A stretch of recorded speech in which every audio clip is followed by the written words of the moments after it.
यतः समीहसे ततो नो अभयं कुरु शं नः कुरु प्रजाभ्यो अभयं नः पशुभ्यः।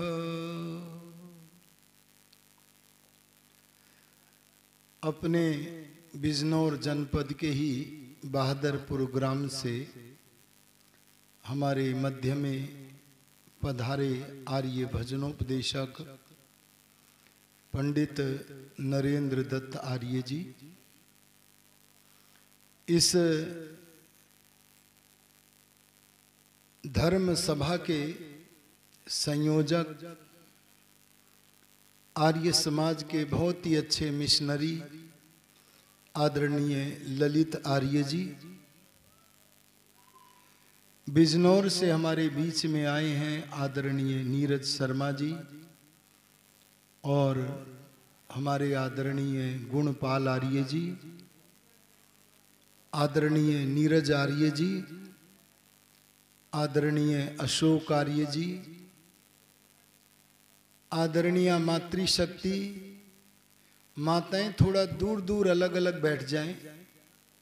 मैं अलग अलग इसलिए बैठा रहा हूं जिससे कि कानाफूसी न करें, ये प्रयोजन हमारा सिद्ध हो जाए। थोड़ा दूर दूर बैठ जाओ। ये दो बहनें इधर वाली इधर को होके, अगर कोई किसी के कान में मंत्र फूंके तो कहना मत बोलो अभी, ठीक है ना। अब यहाँ व्याख्यान वेदी से जो मंत्र दिया जा रहा है कृपया केवल उसे ही सुने। कल हमने धर्म विषयक राष्ट्र विषयक कुछ चर्चा आपके मध्य में की थी। आज स्वर्ग संबंधी कुछ चर्चा आपके बीच में करना चाहता हूं। आप लोगों से यदि कोई पूछे कि आपको स्वर्ग चाहिए या नरक, तो बोलो आपका क्या उत्तर होगा जी? स्वर्ग का होगा। पर एक बात बताओ, क्या किसी ने बिना मरे स्वर्ग देखा है? अरे बोलो, नहीं देखा। और आपको चाहिए स्वर्ग, तो बोलो मरने को तैयार हो? मरने को कोई तैयार नहीं है और स्वर्ग चाहिए। ध्यान दीजिए, आप जो ये कहते हैं कि अजी बिना मरे किसने स्वर्ग देखा है, ऐसे लोगों को स्वर्ग क्या है उस वस्तु का सही सही ज्ञान नहीं है। आज मैं स्वर्ग के लिए स्वर्ग नामक वस्तु का ज्ञान आपको कराना चाहता हूं। ध्यान दे करके सुने। स्वर्ग का अर्थ है जब जीव को, प्राणी को सुख अधिक मिले और दुख कम मिले, उस अवस्था का नाम स्वर्ग है। और दुख माने जब जीव को दुख अधिक मिले, जैसे कुत्ता बन जाए, घोड़ा बन जाए, और दुख की सामग्री अधिक मिले, और सुख की सामग्री बहुत ही कम मिले, उस अवस्था का नाम, अरे जीव की उस अवस्था का नाम नरक है। क्या इसके लिए मरने की जरूरत है? इसके लिए मरने की जरूरत नहीं है। हमारे एक तो हम वर्तमान जीवन में हैं, और कभी ना कभी तो ये गांव हमें छोड़ना पड़ेगा, शरीर भी छोड़ना पड़ेगा। और गांव छोड़कर पता नहीं हमारा जन्म लखनऊ में हो, बिजनौर में हो, कलकत्ता में हो, कहां हो, कर्म ले जाएंगे जहां वहां होगा। तो ये बताइए, स्वर्ग यहां वर्तमान जीवन में है या मरने के बाद है? अरे बोलो, अगर वर्तमान में स्वर्ग है तो वहां क्या है? अजी बोलो। आपसे अगर कोई कहे कि स्वर्ग यहां है या वहां, तो कहना यहां भी स्वर्ग है और वहां भी स्वर्ग है। और किसी किसी को यहां भी नरक है और वहां भी नरक है। अगर स्वर्ग पाना है इस जीवन में, और अगर स्वर्ग पहले से पाए हुए हो, उसे बनाए रखना है, तो उसके लिए 5 काम प्रतिदिन करो। अरे बोलो कितने? कौन कौन से? पहला काम ब्रह्म यज्ञ। अरे बोलो क्या करो? ब्रह्म यज्ञ करो।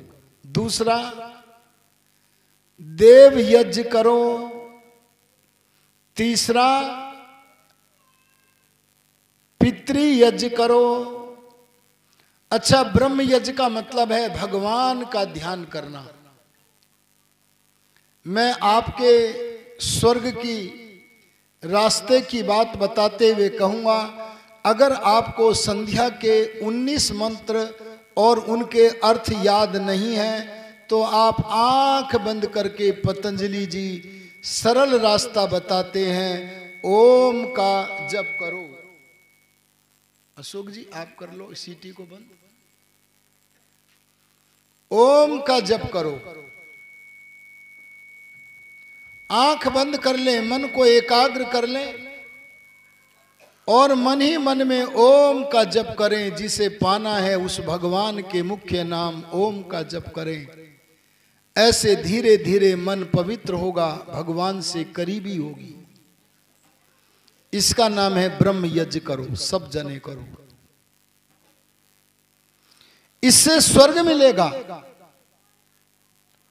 और दूसरा काम देव यज्ञ करो। देव यज्ञ माने हवन करो, हवन।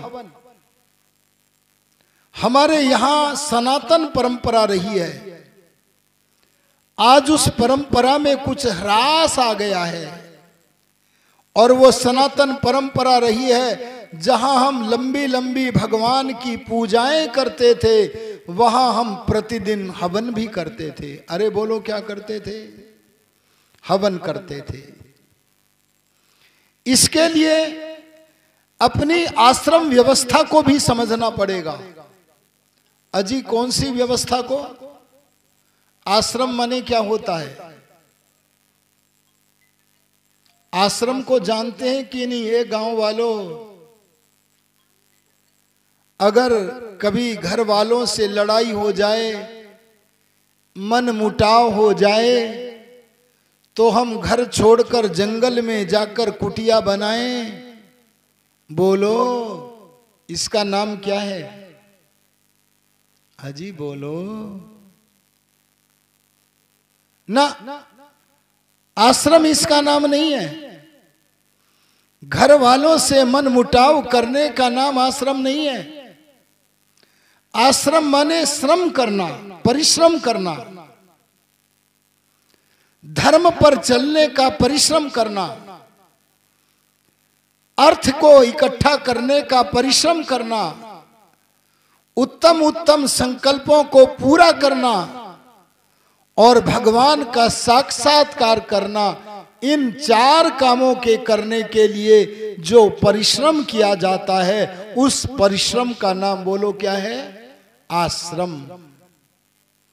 हमारे यहां पूरे जीवन को 4 भागों में बांटा है। पहला भाग है ब्रह्मचर्य आश्रम। क्या नाम है बोलो जी? ब्रह्मचर्य, जहां विद्यार्थी बनकर हम रहते हैं, जहां ज्ञानार्थी बनकर के हम रहते हैं। रात दिन हम विद्या का अर्जन करते हैं। जीवन के पहले उस भाग का नाम क्या है? ब्रह्मचर्य आश्रम। और ये ब्रह्मचर्य आश्रम केवल लड़कों के लिए नहीं है, लड़कों के लिए तो है ही, बल्कि लड़कियों के लिए भी है। अरे बोलो किसके लिए है? लड़कियों के लिए भी है। देखिए, एक बालिका जब विद्यालय में जाती है और जाकर के विद्या को अपने अंतःकरण में, मन में भर लेती है, तो वो जहां भी सभा में बैठती है, जहां भी सोसाइटी में बैठती है, वहां अपने गुणों के द्वारा, विद्या के द्वारा, शिक्षा के द्वारा चमकती है। ऐसे सूरज की तरह चमकने वाली स्नातिका बिटिया का विवाह संस्कार जब हम करते हैं, तो उस समय माता पिता बड़े हर्ष और उल्लास के साथ वर यात्रा का स्वागत करते हैं। किसका बोलो जी? बारात का स्वागत करते हैं। और स्वागत करते हुए वर महोदय को, दूल्हे को अपनी बेटी का परिचय देते हुए कहते हैं, ऐसा ते कुलपा राजन तामू ते परिधदमसी। ए दूल्हे राजा, मेरी जो ये बिटिया तुम्हारे साथ विवाहित हो रही है, ये तेरे कुल की रक्षा करने वाली बनेगी। कैसी बनेगी जी? पर्दे में बैठकर छुई मुई नहीं बनेगी, बल्कि तेरे गृहस्थ आश्रम की, तेरे कुल की रक्षिणी बनेगी, रक्षा करने वाली बनेगी। आप अपना पुराना इतिहास उठाकर देख लो, आप माता कौशल्या को देख लो। माता कौशल्या जिस समय पुत्रेष्टि यज्ञ हो रहा है, ये नाम यज्ञ का सुना है कि नहीं आपने? ये यज्ञ सब कोई नहीं कर पाते, केवल वे कर पाते हैं जो पुत्रेष्टि यज्ञ के विद्वान हैं। ऐसे लोग पुत्रेष्टि यज्ञों के द्वारा कौन सी समिधाएं लगाएं, कौन सी औषधियों का प्रयोग करें, ये सारी की सारी बातें जानने के योग्य हैं। माता कौशल्या का पुत्रेष्टि यज्ञ हो रहा है, उसमें ऋषि मुनियों के बीच में राम की मां, तब राम जन्म नहीं लिए हुए थे, दशरथ की पत्नी कौशल्या सभा के बीच में खड़ी हो गई और सारी सभा के बीच में चमकती हुई, अपने गुणों से, विशेषता से चमकती हुई, सारे सभा के बीच में घोषणा करती है। ऐसी घोषणा हमारी माताओं को करनी चाहिए। क्या घोषणा करती है? मैं अपने गर्भ से दिव्य संतान को पैदा करूंगी। अरे बोलो, कैसे संतान को? साधारण संतान नहीं, ऐसा संतान नहीं कि जो देश जलाए, ऐसा संतान नहीं जो संतान राष्ट्र की उन्नति के बारे में विचार न कर सके, जो केवल स्वार्थ सिंधु हो, ऐसा संतान नहीं, बल्कि मैं दिव्य कोटि का संतान अपने गर्भ से पैदा करना चाहती हूं। ऋषियों ने पूछा, इसके लिए तुम्हारी क्या योजना है? तब मां कौशल्या बोली, अनेक योजनाओं को रख के बोली, अपनी सारी तैयारी को सभा के बीच में उपस्थित करते हुए बोली, मेरी योजना है, अरे मेरी योजना है कि मैं राष्ट्र का अन्न सेवन नहीं करूंगी। किसका अन्न बोलो? राष्ट्र का। क्यों? क्योंकि राष्ट्र का अन्न तमोगुण से, ये तमोगुण शब्द आपको कठिन लग रहा होगा, रजोगुण शब्द भी आपको कठिन लगा होगा, क्योंकि ये आपने पढ़ा नहीं है, पर इसका ये अर्थ ले लो, गंदा अन्न। जो राष्ट्र में गंदा अन्न होता है, मैं उसे सेवन नहीं करूंगी। अपने परिश्रम के द्वारा, सात्विकता के द्वारा, पवित्र मन के द्वारा धन उपार्जन करके, उस धन के द्वारा अन्न प्राप्त करके मैं अपने गर्भ की संतान को दीक्षित करूंगी, उसे पवित्र करूंगी, पालित पोषित गर्भ में करूंगी। आर्यो, आगे चल के बोलो, माता कौशल्या के गर्भ से जिस संतान ने जन्म लिया, क्या नाम था उसका? अरे बोलो क्या नाम था? मर्यादा पुरुषोत्तम राम। जब हम गुरुकुलों में पढ़ते थे, साहित्य की कक्षा में गए, तो हमने अपने आचार्यों से पूछा, हम साहित्य क्यों पढ़ रहे? मनुष्य को साहित्य क्यों पढ़ना चाहिए?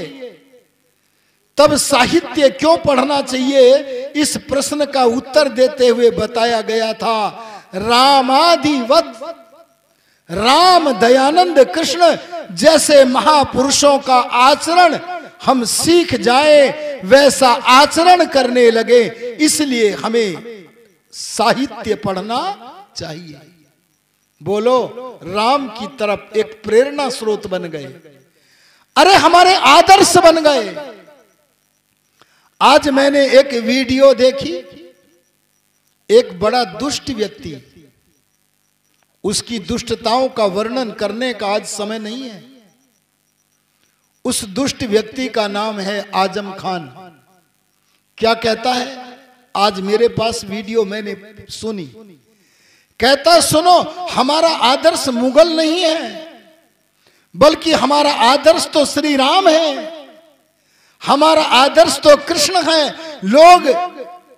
वे लोग भी जिनकी वैदिक मान्यता नहीं है, वे भी विवश हो रहे हैं राम जैसे महापुरुष को अपना आदर्श मानने के लिए। बोलो, तैयारी के साथ माता कौशल्या ने ऐसे बालक को जन्म दिया कि नहीं दिया? राम का जीवन उठा के देखना। केवल जय श्री राम बोलने से काम नहीं चलेगा, बल्कि राम की तरह आपका हमारा जीवन भी होना चाहिए, तब जाकर के हमें स्वर्ग अपने जीवन को बना सकेंगे। राम का जीवन कैसा था, मैं एक दो कथानक आपके बीच में रखना चाहूंगा, जिससे कि आप श्री राम को कुछ कुछ जान लें। एक दिन महाराजा दशरथ ने देखा, सोचा, विचारा कि अब मैं बूढ़ा हो गया हूं। क्या विचारा? अब मैं बूढ़ा हो गया हूं और अब मुझे अपना राज्य अपने बड़े बेटे राम को दे देना चाहिए।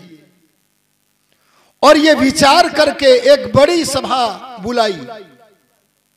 ये सब बातें मैं वाल्मीकि रामायण से बोल रहा हूं।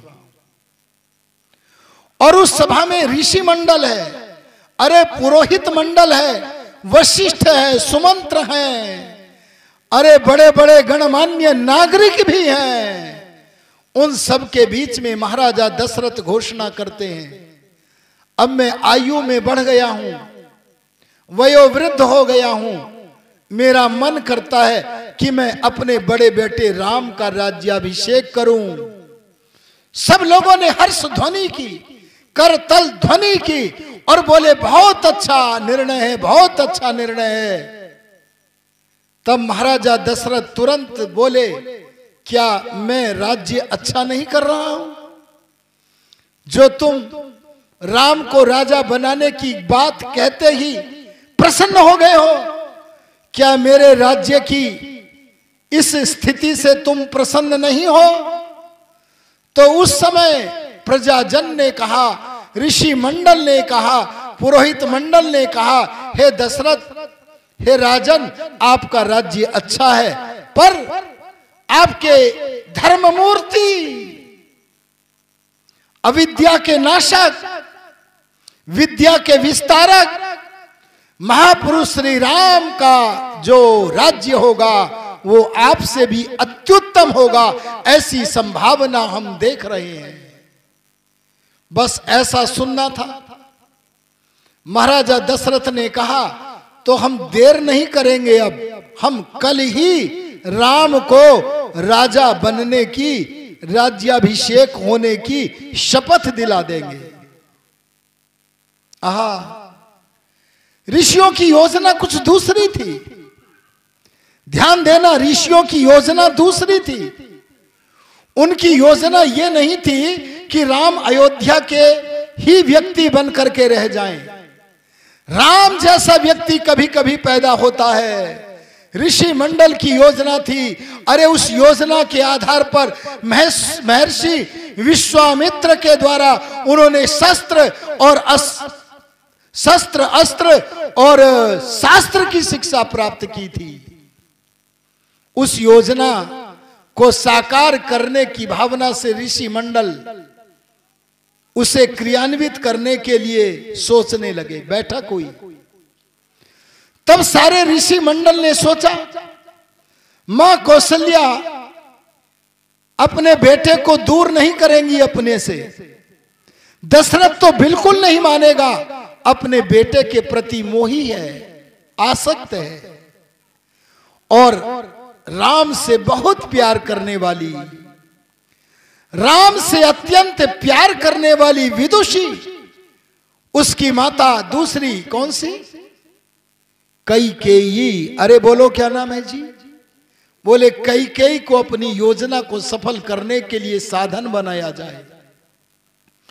और कैकेयी को सारी की सारी योजना समझाई, और उसी दिन योजना को समझ करके शाम के समय, अगला दिन आने से पहले कैकेयी पहुंच गई कोप भवन में। यह आपने पढ़ा होगा, अजी पढ़ा है कि नहीं? और कोप भवन में पहुंच गई।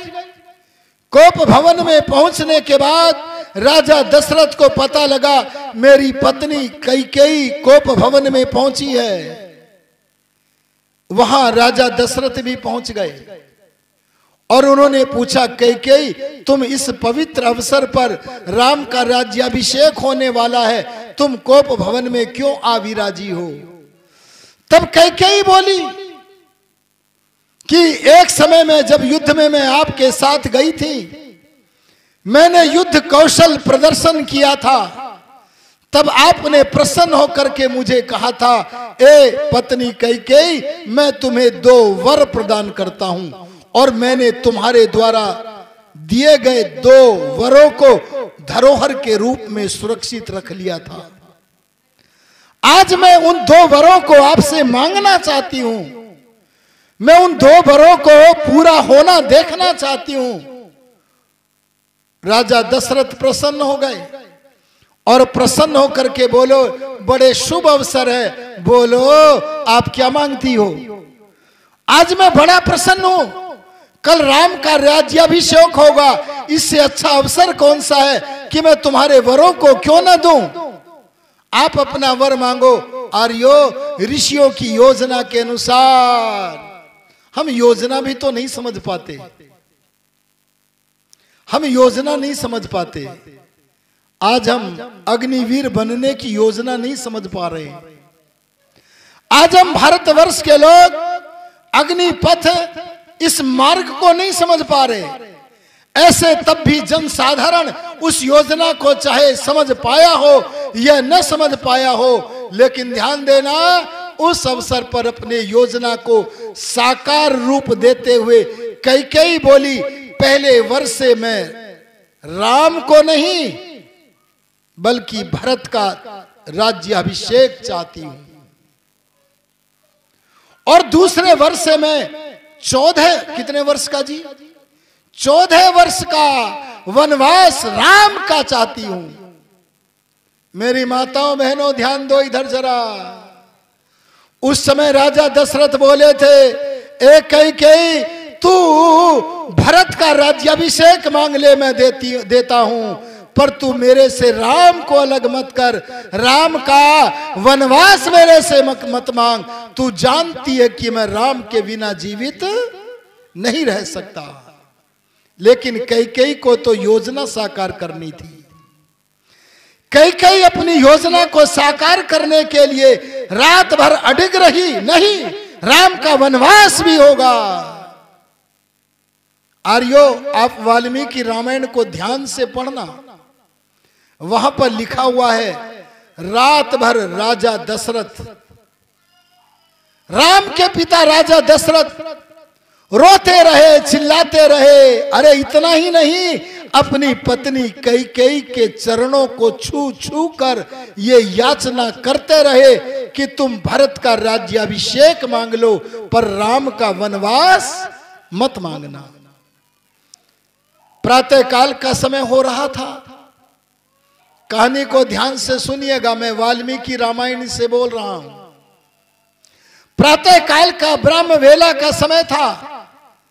राजा दशरथ मनाते रहे पर कई मान के नहीं दे रही हैं। प्रातः काल ब्रह्म मुहूर्त में अपने नित्य कर्म से निवृत्त होकर पुरोहित वशिष्ठ जी और सुमंत्र जी दोनों आ गए, क्योंकि श्री राम को राज्याभिषेक जो आज कराना था। उन्हें पता लगा कि राजा दशरथ तो कोप भवन में कैकेयी के पास हैं। आर्यो सुमंत्र वहीं पहुंच गए और वहां पहुंच करके पूछा, आप यहां कैसे हैं? उस समय चतुर विदुषी कैकेयी समय को भाप करके बोली, ए सुमंत्र, जाओ राम को बुला के लाओ। क्या कहा? जाओ राम को बुला के लाओ। तब उस समय सुमंत्र बोले, ये राजाज्ञा नहीं है। अगर राजा दशरथ मुझे ये आज्ञा दे तो मैं अभी राम को बुलाकर लेके आता हूं। आहा, राम के प्रति महान मोह रखने वाले, राम का रात भर पक्ष लेने वाले दशरथ बोले, दुखी होकर बोले, अनायास बोले, हाँ हाँ मैं चाहता हूं कि राम को बुलाया जाए। बस इस वाक्य को सुमंत्र ने राजाज्ञा मानकर चल पड़े राम के भवन की तरफ। उधर राम के भवन में जब पहुंचे, मर्यादा पुरुषोत्तम श्री राम, अरे माता सीता अपने संध्या पर्यंत नित्य कर्मों से निवृत्त होकर वार्तालाप कर रहे हैं। सुमंत्र जी को किसी के प्रकोष्ठ में जाने के लिए अनुमति लेने की जरूरत नहीं थी, सबके इतने अंतरंग थे। वे राम के भवन में सीधे प्रवेश कर गए और प्रवेश करके बोले, हे राम, आपको आपके पिता राजा दशरथ ने और माता कैकेयी ने बुलाया है। तब श्री राम बोले थे अपनी पत्नी सीता को, क्या बोले कि देखो, तुम जानती हो मेरे पिता ने मुझे क्यों बुलाया है। मेरे से अत्यंत प्रेम करने वाली मेरी मां कैकेयी मेरे पिता को बार बार कह रही होगी, विलंब क्यों करते हो, जल्दी से राम बेटे का राज्याभिषेक करो। लो, मैं वहां गया और अभी आया, ऐसा कहकर उठकर चल पड़े। ये बहनों के बारे में ये बात सही प्रसिद्ध है। ये पुरुष लोग जब आपस में बैठे होते एक बात कहते हैं, दो महिलाओं को कहीं बैठा दो और वो न बोले तो समझ लेना कि वो बीमार हैं। तो इस बात को तुम सिद्ध करके दिखाती हो। देखो कितने बैठे हैं, कोई बोल रहा है क्या? चारों पांचों जितनी हो अलग अलग बैठ जाओ। मैंने तो पहले ही कहा था। आशा करता हूं कि आप आदर के योग्य हैं, बोलेंगी नहीं। इस आशा को कर लूं कि ना करूं? अरे हाथ उठा के बोलो ना, या फिर बोलोगी? कृपया बोलिएगा नहीं, बाधा पड़ती है इससे। आर्यों में निवेदन कर रहा हूं आपसे। राम पहुंच गए अपने पिता राजा दशरथ के पास और वाल्मीकि जी लिखते, राम अपने पिता दशरथ को नमस्ते करते हैं। अरे बोलो क्या करते हैं? और आप लोग क्या करते हो? आप लोग अभिवादन में कोई राधे राधे करता है, अजी कोई राम राम करता है, पर अभिवादन का वो शब्द स्वीकार करो। अगर राम की जय चाहते हो तो वो अभिवादन स्वीकार करो शब्द जो वेद में बताया, राम ने स्वीकार किया। और वो अभिवादन का शब्द क्या है? नमस्ते। अगर आर्य समाज को छू गए, आर्य समाज को समझ गए, अगर सत्यार्थ प्रकाश को पढ़ गए तो सच्चे सनातनी बन जाओगे। किस कोई दबाएगा तो दबोगे नहीं। आपको पता लग जाएगा शरीर का चाहे कोई विनाश कर दे पर आत्मा का विनाश नहीं किया जा सकता। अपने जीवन को धर्म के लिए लगाने में तैयार हो जाओगे राम की तरह। अरे मर्यादा पुरुषोत्तम श्री राम ने अभिवादन में शब्द कहा पिताजी नमस्ते, लेकिन अपने बेटे राम का चेहरा देखते ही खिल जाने वाले दशरथ रात भर शोक मग्न रहे थे, इसलिए नमस्ते का उत्तर भी न दे सके। तब श्री राम ने पूछा, ए पिता, आप तो मुझे देख करके प्रसन्न हो जाते हैं, लेकिन आज मेरे अभिवादन का उत्तर भी नहीं दे रहे। मेरे से कौन सा अपराध हो गया जो आज मेरे अभिवादन का उत्तर भी नहीं दे रहे हो? उस समय चतुर कैकेयी अवसर देखकर बोली, ए राम, ए पुत्र, तुम्हारे पिता तुमसे कुछ कहना चाहते हैं पर कहने से डरते हैं। क्या बोला? पर कहने से बोलो जी। बोले डर किस बात का? बोले तुम्हारे पिता को देखो, शैली देखो माता कैकेयी की, बड़ी विदुषी थी। क्या बोले? तुम्हारे पिता इसलिए डरते हैं, पता नहीं मेरी बात को मेरा बेटा मानेगा कि नहीं मानेगा। तब राम लंबा सा भाषण देते हैं। वो कहते हैं पिता चाहे पहाड़ से कूदने को कह दें, पिता चाहे आग में कूदने को कह दें, राम कभी पिता की आज्ञा का उल्लंघन नहीं करेगा। ऐसा मैं उनका बेटा राम हूं, मैं तप करके बना हूं, ऐसा मेरे पिता क्यों सोचते हैं? तब कैकेयी बोली थी, आर्यो, ए राम के वंशज आर्यो। तब कैकेयी बोली थी, तो वचन दो, तुम्हारे पिता उचित कहें या अनुचित। देखो ये बात पहले कहल वाली है। क्या बोले? तुम्हारे पिता उचित कहे या अनुचित, जो कहेंगे तुम उस कथन का सम्मान करोगे। तब उस समय राम बोले थे, देखो माता कौशल्या के तप के द्वारा कितना बड़ा अद्वितीय व्यक्तित्व पैदा किया। तब राम बोले थे, मां कैकेयी, तुम मां होकर के अपने बेटे को नहीं जानती। वाल्मीकि के शब्दों में मैं बताना चाहता हूं, राम ने कहा था, श्री राम ने कहा था, रामो द्विर नाभिभाषते, राम कभी दो बातें नहीं बोलता। अर्थात मन में राम के कुछ हो और वाणी में कुछ हो, ऐसा राम नहीं बोलता। मैं वचन देता हूं अपने पिता महाराजा दशरथ की आज्ञा का पालन करूंगा। और एक बात और कही, क्या? ए मां कैकेयी, तुम तो जानती होगी मेरा जीवन साधारण जीवन नहीं है। कैसा जीवन है मेरा? तो कहा, माम विद्धि ऋषिभिः तुल्यम, मेरा जीवन तो ऋषियों की तुल्य जीवन है। बोलो, ऋषियों के तुल्य जीवन से भी अच्छा जीवन कोई हो सकता है क्या? अजी बोलो। अपने को कहते हैं मेरा जीवन तो ऋषियों के तुल्य ऊंचा जीवन है, इसलिए महाराजा मुझे आदेश तो करे, पिता मुझे आदेश तो करे, मैं पालन करूंगा। जब ये उत्तर श्री राम का मिला तो कैकेयी तुरंत बोली, मेरे को तुम्हारे पिता महाराजा दशरथ ने दो वचन दे रखे हैं। कितने बोलो जी? पहले वचन से मैंने मांगा है भरत को राज्याभिषेक हो।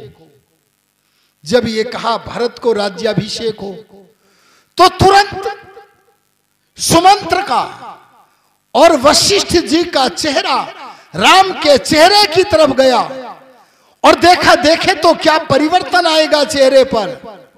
आहा, वाल्मीकि जी लिखते हैं कि एक दिन पहले इन दोनों ने जब राम को देखा था कि इसका राज्याभिषेक होगा, तो राम ऐसे बैठे रहे, अविचलित हुए, जैसे मानो कुछ हुआ ही ना हो। और जिस समय राज का उपभोग तुम नहीं करोगे, भरत करेंगे, ये बोला, तब भी चेहरे पर कोई विकृति नहीं आई, ऐसे रहे जैसे मानो कुछ हुआ ही ना हो। बोले आश्चर्य है, ये व्यक्ति संपत्ति और विपत्ति दोनों अवसर पर एक बन करके रहता है। ये लक्षण है संपत्ति के आने पर, विपत्ति के आने पर जो एक बन करके रहे वो महापुरुष होता है। ये महापुरुषपन वशिष्ठ ने और सुमंत्र ने अपनी आंखों से राम के जीवन में देखा। और इस बात को सुन करके राम बोले, बस मां कैकेयी, अब वन जाने में मैं विलंब नहीं करूंगा। ए मां कैकेयी, मैं अब वन कल नहीं जाऊंगा, बल्कि मैं वन गमन आज ही करूंगा। अरे बोलो कब करूंगा जी? आज ही करूंगा। और ध्यान देना, मुझे इतना समय दे दो बस। कितना? मैं सीता को समझा दूं। वहां वो भी खड़े हैं, लक्ष्मण भी। लक्ष्मण बोले, मेरे बारे में तो कुछ नहीं कहा, इससे पता लगता मुझे साथ ले चलेंगे। लक्ष्मण ने मन ही मन में ऐसा सोचा। बोले, मैं सीता को समझा दूं और अपनी माता कौशल्या से अनुमति ले लूं, इतने में समय मुझे चाहिए और मैं आज ही वनगमन करूंगा। आहा, इतना कहना था। अपने पुत्र से मोह में डूबे हुए दशरथ बोले, ए बेटे, तू मुझे कारागार में डाल दे, मेरे वचन का उल्लंघन कर दे, बलपूर्वक तू राजा बन जा, पर वन मत जा। बोलो, क्या उस समय राम विचलित हुए? इसीलिए तो राम का नाम है। राम बोले, नहीं पिताजी, मैं ये कार्य नहीं कर सकता। ध्यान देना, उन विधर्मियों के लिए भी राम आदर्श है। वो चाहते हैं कि हमारे घर में राम जैसा बेटा पैदा हो, पर हम लोग जय श्री राम तो बोलते हैं, लेकिन अपने परिवार में हम अपने पिता के लिए, माता के लिए राम जैसा बनने का प्रयत्न नहीं करते और स्वयं अपने घरों में राम जैसा बच्चा बनाने का भी प्रयत्न नहीं करते। तो सत्य सनातन वैदिक धर्म का स्थापन कैसे होगा? राम चले गए किधर? अपनी माता कौशल्या के भवन की तरफ।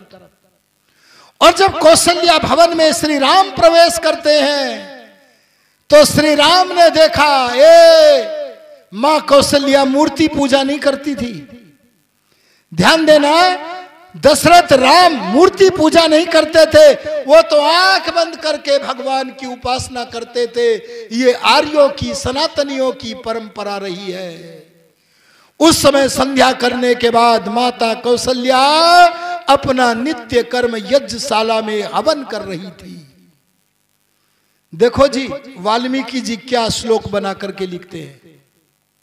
वे लिखते हैं, साक्षौम वसना हृष्टा नित्यम व्रत परायणा अग्निम जुहोति स्म तदा मंत्रवत कृत मंगला।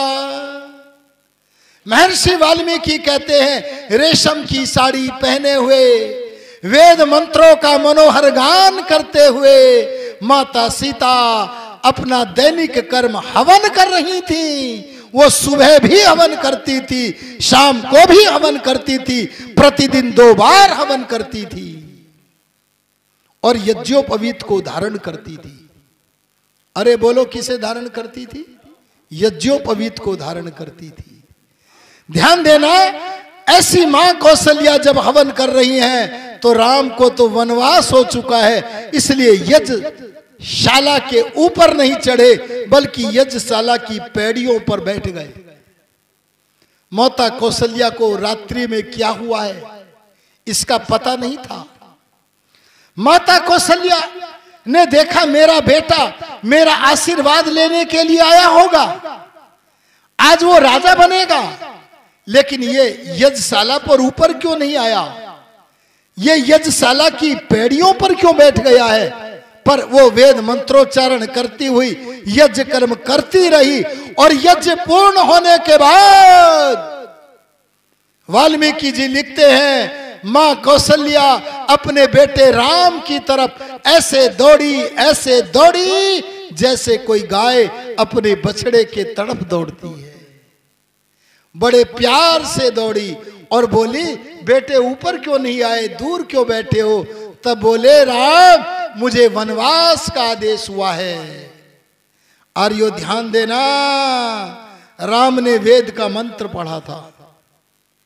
अरे राम वेद के विद्वान थे। वो केवल सांसारिक कार्यों को ही नहीं करते थे, बल्कि वो आध्यात्मिक आंगन के खिलाड़ी थे। प्रतिदिन स्वाध्याय करते थे। उस आध्यात्मिक आंगन के महान खिलाड़ी श्री राम ने ये मंत्र भी पढ़ा था, मात्रा भवतु सम्मनः। क्या पढ़ा था? मां का मन बड़ा कोमल होता है। ए राम, तू कभी अपनी मां के मन को मत तोड़ना। ए मां, मैं वनवास के लिए तेरी मन अनुमति लेने आया हूं। पर मां कौशल्या ने जब सुना तो दुखी हुई और दुखी होकर बोली, है बेटे राम, पिता से बड़ा स्थान मां का होता है और मैं तुझे आदेश करती हूं, तू वन गमन नहीं करेगा। मैं इस व्याख्या को लंबा नहीं करना चाहता। तमाम प्रकार से समझाने का प्रयत्न करते हैं, लेकिन मां कौशल्या समझती नहीं। अंत में एक विशेष वाक्य कहते हैं श्री राम, क्या? मां, मैं जानता हूं कि तुम मुझे जरूर अनुमति दोगी। कौशल्या इस बात को जानती थी, मेरा बेटा साधारण नहीं है, जो बोलता है उसमें सच भी होता है। और मेरा बेटा विद्वान है, अगर ये कह रहा है कि मैं अनुमति दूंगी तो जरूर मुझे अनुमति देनी ही पड़ती होगी। तो पूछा, क्यों कहता है मैं अनुमति जरूर दूंगी? तो श्री राम बोले, हम पुत्रों के, अरे हमारी तुम तीनों माताओं के संरक्षक हमारे पिता दशरथ हैं। हम सबको उनकी आज्ञा में रहना धर्म की बात है। इस बात को जब तुम विचारोगी तो तुम्हें अनुमति देनी ही पड़ेगी। आर्यो ये न के न प्रकारेण बहलाकर फुचलाकर माता कौशल्या की अनुमति ले लेते हैं, लेकिन मां के मन को तोड़ करके नहीं जाते हैं। इसका नाम है श्राद्ध।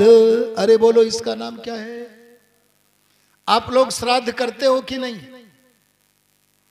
अरे मरने के बाद करते हो कि जिंदों के? ये मरनों के बाद वो श्राद्ध करता जो बहकाया गया है। ये जो पत्थर फेंकने वाले बहकाए हैं ना, ऐसे जो हिंदू बहका दिए गए हैं वे मरने के बाद श्राद्ध करते हैं। वैदिक धर्म कहता है, चारों वेद कहते हैं, सनातन धर्म कहता है श्राद्ध करो, पर कैसे करो? जीवितों का श्राद्ध करो, प्रतिदिन करो। अच्छा बताओ, आहुति जलती हुई अग्नि में डालते हैं या बुझी हुई अग्नि में राख में डालते हैं? बोलो जी, जलती हुई अग्नि में। और जब आपका कोई पूर्वज यहां से बुझकर और कहीं जला हुआ है, कहीं जन्म पा गया है, तब तुम्हारी आहुति उसे लग सकती है? अरे आपके घरों में आपके छोटे छोटे बच्चों के लिए उसके पिछले जन्म से कोई आहुति आती है क्या? ए सनातन धर्म को मानने वालों, तुम सनातन धर्म को जानते नहीं हो, पढ़ते तो हो नहीं हो। आर्य समाज समझाता है तो समझने को तैयार नहीं होते हो। हम समझाने आए हैं। राम आहुति देकर प्रतिदिन यज्ञ करते थे, पितृयज्ञ। कैसे? मां को भूख लगे तो भोजन दो, अजी बोलो प्यास लगे तो पानी दो, आराम करना हो तो बिस्तर लगा कर दो। यह है श्राद्ध, यह है तर्पण, यह है पितृयज्ञ।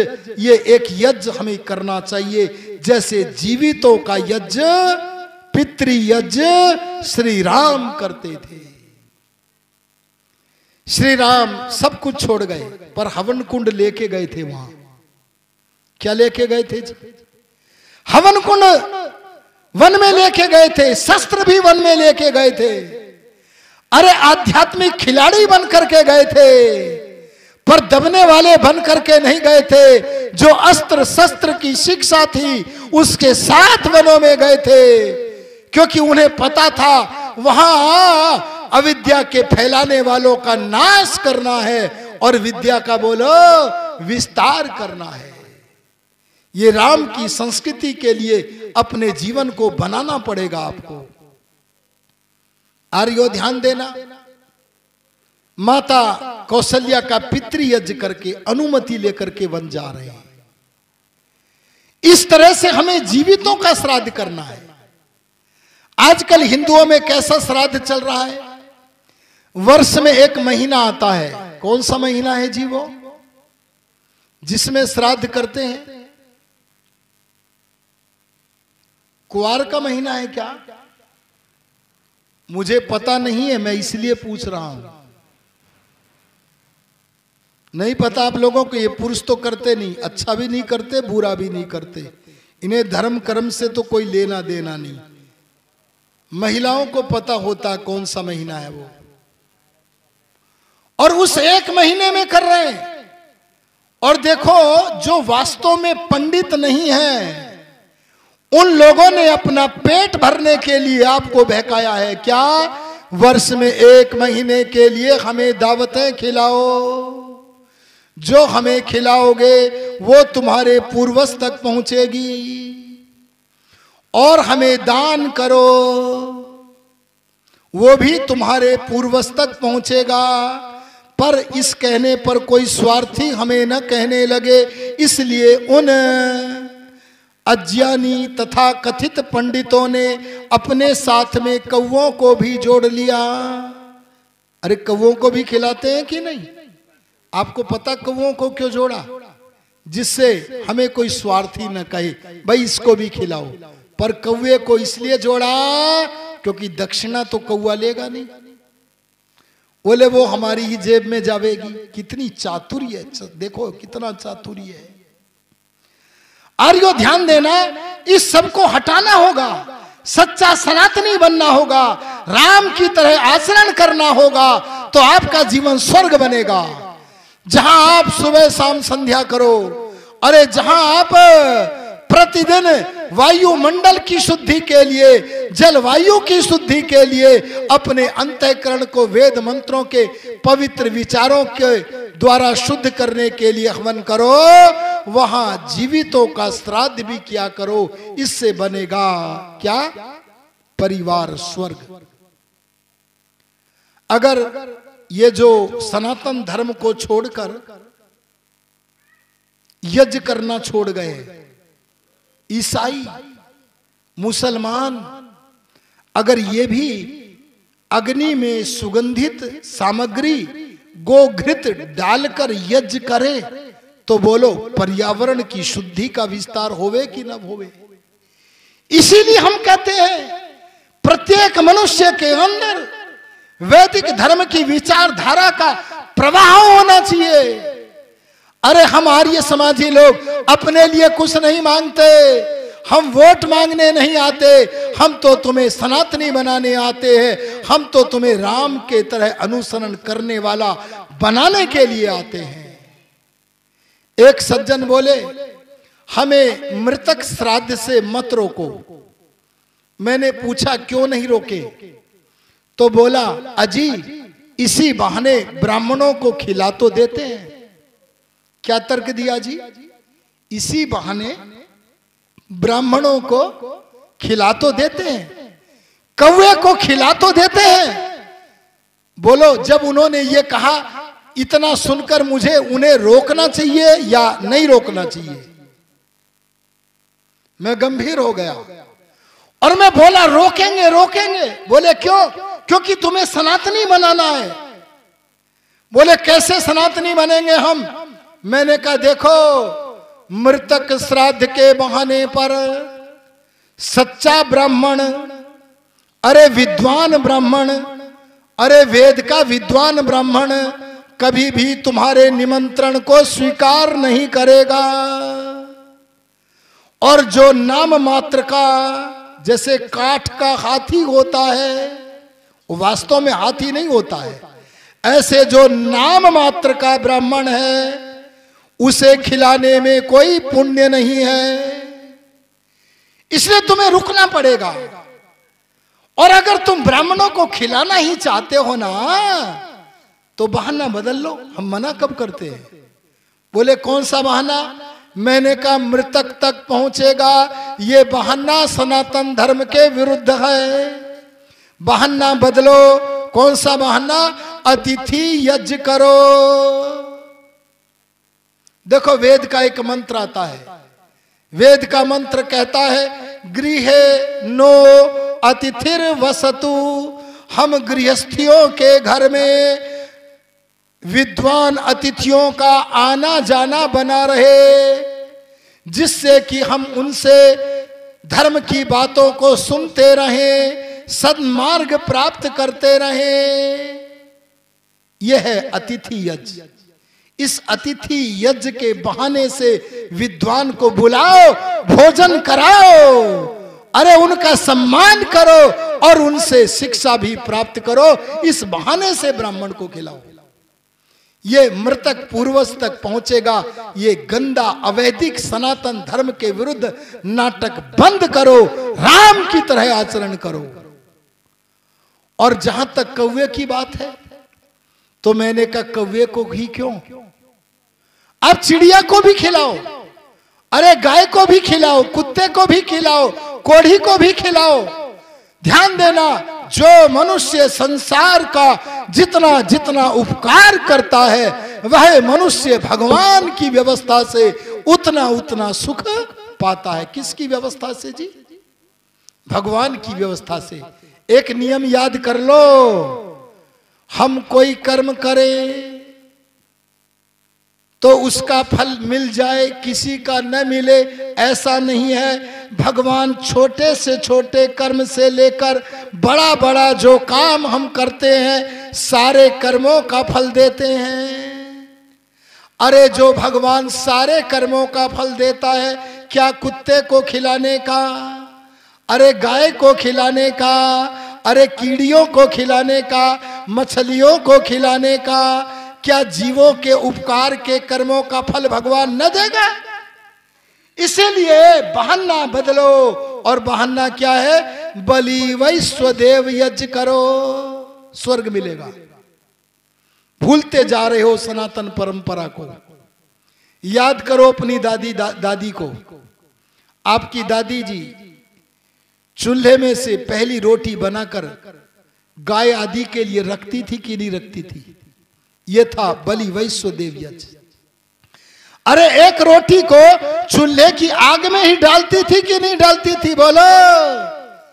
इस पद्धति को पुनः सनातन धर्म के माध्यम से ऋषि दयानंद जी ने हमारे सामने रखा है। और इस पद्धति का नाम दिया उन्होंने, जो कभी मनु ने नाम दिया था, वही नाम फिर से याद दिलाया। और वो नाम क्या है? वो नाम है बलि वैश्वदेव यज्ञ।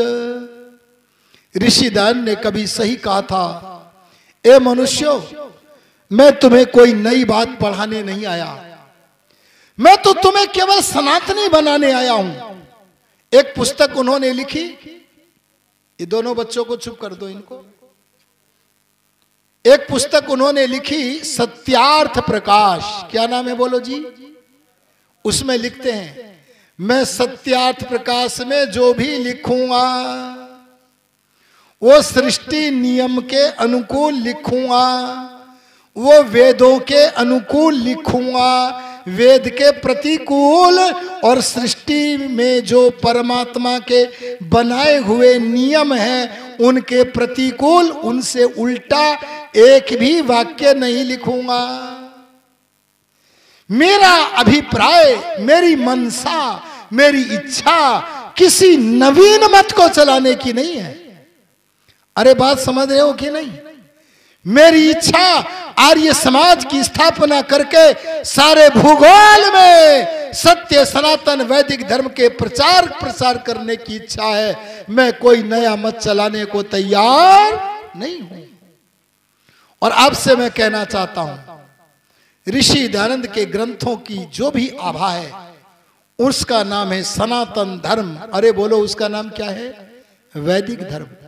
इसलिए मैं कहता हूं, अगर तुम्हें कौवे को ही क्यों, सारे प्राणी मात्र का उपकार करना है, तो मृतक श्राद्ध के बहाने से 1 महीने नहीं प्रतिदिन खिलाओ, उस बहाने का नाम रखो बलि वैश्वदेव यज्ञ, भगवान की कृपा अर्थात स्वर्ग मिलेगा। अरे तुम जीवित पितरों की सेवा करो, अपने पिताजी को यान दे दो, यान, कोई स्कूटर खरीद के दे दे, कोई कार खरीद के दे दे, प्रसन्न कर दो। यह है श्राद्ध। आप क्या करें? आप प्रतिदिन हवन करें, प्रतिदिन संध्या करें, ऐसे पवित्र कार्यों को करेंगे तो आपका गृहस्थ जीवन भी स्वर्ग बनेगा, आपका जो ग्राम है वो भी स्वर्ग बनेगा। और आपके बीच में जो वे लोग आते हैं ना, ईसाई लोग, मतलब सिंधु, क्या बोला मैंने जी? अजी सुनो, अपने मतलब को पूरा करने वाले एक सत्संग के नाम पर यहां नाटक करते हैं। क्या नाम उस नाटक का जी? है जी? हाँ, ईसाई लोग आते हैं। क्या नाम रखा उन्होंने, धूर्तों ने, सत्संग का? हाँ, ऐसा ही कोई नाम है, उनमें फंसोगे नहीं। अगर आर्य समाज के संग में रहोगे तो सनातन धर्म से दूर नहीं जाओगे, और आर्य समाज से दूर रहोगे तो कोई भी बहका देगा। एक घटना मैं सुनाता हूं। एक बार आर्य समाज के दो विद्वान एक आर्य समाज मंदिर में उपदेश करने के लिए 7 दिन के लिए गए। एक बहुत अच्छे परिवार में उनका भोजन हो रहा है। एक लगभग 22 साल की बिटिया उन्हें भोजन परोस रही है। उस बिटिया को पंडित जी ने आर्य समाज में नहीं देखा, सत्संग सुनने नहीं आई, देखा नहीं। बोले, बिटिया तुम बड़ी श्रद्धा से भोजन करा रही हो, पर आज तक हमारा प्रवचन सुनने नहीं आई। तो पता है उस बिटिया ने क्या कहा? आर्य समाज के प्रवचन को जाने भी ना, अरे सनातन धर्म को जाने भी ना, वो बिटिया कह गई, पंडित जी मैं आपका प्रवचन सुनने क्यों आऊं, मैं तो MSc पास हूं। क्या बोली? मैं। तब इसने कहा, अच्छा, अपने को विदुषी मानती है, आर्य समाज को छुए बिना भला विदुषी कैसे हो सकती है?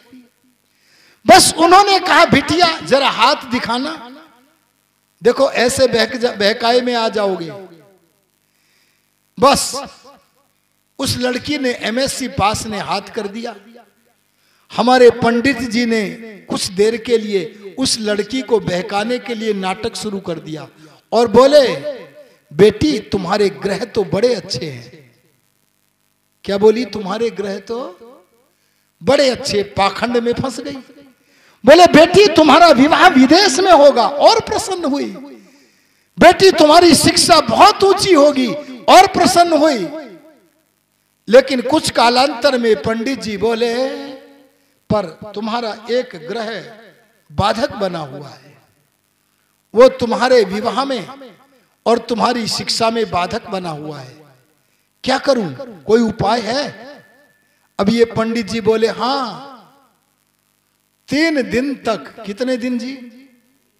3 दिन तक अगर 2 ब्राह्मणों को शाम को 5 बजे जूस पिलाओ, और तीसरे दिन शाम को एक दुशाला और जूस पिलाकर दुशाला भेंट करो, तो तुम्हारा एक ग्रह दूर हो जाएगा।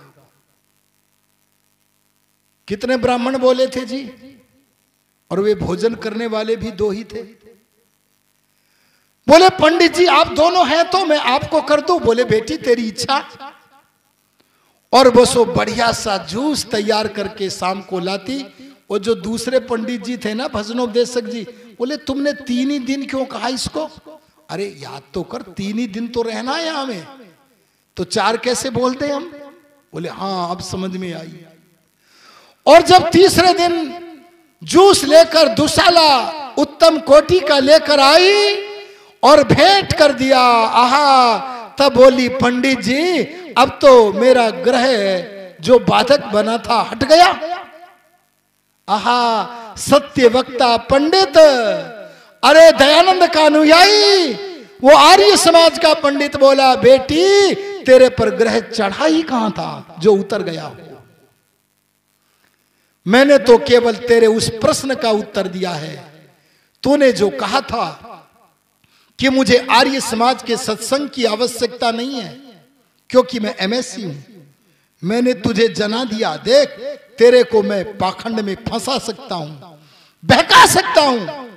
अगर तूने आर्य समाज का सत्संग पढ़ा होता तो सनातन धर्म के प्रति, वैदिक धर्म के प्रति तू दृढ़ होती, लेकिन तुझे कोई बहका नहीं सकता था। आर्यो, आजकल न जाने कैसे कैसे पाखंड हमारे अपने अंदर भी स्वार्थ सिंधु लोगों ने प्रारंभ कर दिए हैं। हमने अपने मरने के, सत्यानाश करने के सारे उपाय कर रखे हैं और विधर्मी भी कम नहीं है। लेकिन इतने होते हुए भी भारत देश करवट ले रहा है। अरे वैदिक धर्म पुनः सारे विश्व में आच्छादित होने के लिए आगे बढ़ रहा है। यह देख करके मुझे महर्षि दयानंद सरस्वती की ऋग्वेदादि भाष्य भूमिका की वे पंक्तियां याद आती हैं। महर्षि दयानंद लिखते हैं भगवान से पूछकर, क्या लिखते हैं? परमात्मा की कृपा। ये पंक्तियां मुझे कभी निराश नहीं होने देती। क्या कहते हैं? परमात्मा की कृपा और हमारे पुरुषार्थ से प्रलय पर्यंत परमात्मा का संविधान, वेद और सृष्टि के सूर्य चंद्र आदि पदार्थ और हम मनुष्य लोग वर्तमान रहेंगे, अर्थात हमारा नाश नहीं हो सकता। तो मैं चाहूंगा कि आप लोग अगर अपना उद्धार और सबका उद्धार करना चाहें, अपने को सुखों से आपूरित करना चाहें, तो आर्य समाज के संग में मिलकर अपने को सच्चा सनातनी वैदिक धर्मी बनाओ, तभी कुछ हाथ लगेगा। अन्यथा पछताओगे। यह लोक में भी कुछ न मिलेगा, परलोक में भी कुछ न मिलेगा। आशा करता हूं कि वैदिक धर्म की इन बातों को जो हमने आर्य समाज के इस मंच से आपके बीच में परोसी हैं, इन पर विचार करके अपने जीवन को अग्रसर करेंगे। इन्हीं शब्दों के साथ अपनी वाणी को विराम देता हूं। ओम शांति।